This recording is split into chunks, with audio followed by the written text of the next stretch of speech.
Hey guys, good morning. সকালটা শুরু হয় আমার ঠিক এইভাবে। আজকে যেহেতু মা আর বড় মাসির বাড়ি যাবে, তাই আমি সকাল সকাল ওদের জন্য মিষ্টি আনতে যাচ্ছিলাম। দাদু সন্দেশ হবে তো? 500 দিন। কত করে যাচ্ছে এখন? আমাদের এখানে সন্দেশের দাম 250 টাকা করে প্রতি কেজি।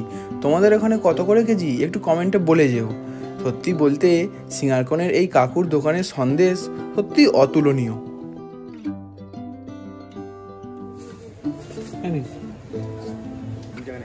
20 টাকা, হ্যাঁ আছে, দিচ্ছি। এই যে আমার মিষ্টি নেওয়া কমপ্লিট, এবার চলো বাড়ি যাই। হ্যাঁ সাবধানে যাবে। হ্যাঁ হ্যাঁ যাবো। মায়ের ব্যাগটা দেখে মনে হচ্ছে না যে ভোলা আর নিয়ে চললো ঝোলা। তো যাই হোক, টোটো তো এসে গেছে, তাই মা বড় মা দুজনে মিলেই রেডি। এবার ওরা বেরিয়ে যাচ্ছে।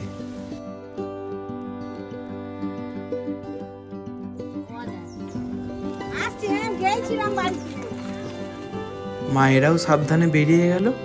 আর এই যে ওনাকে টাটা দিল, ওই যে। এই দেখুন, বড়ি দেওয়া হয়েছে, সেগুলোকে এবার শুকাতে হবে। কিন্তু আকাশের যে অবস্থা, দেখা যাক কখন শুকোই। আচ্ছা শুনুন না, আবার কাল আসি। হ্যাঁ, টাটা।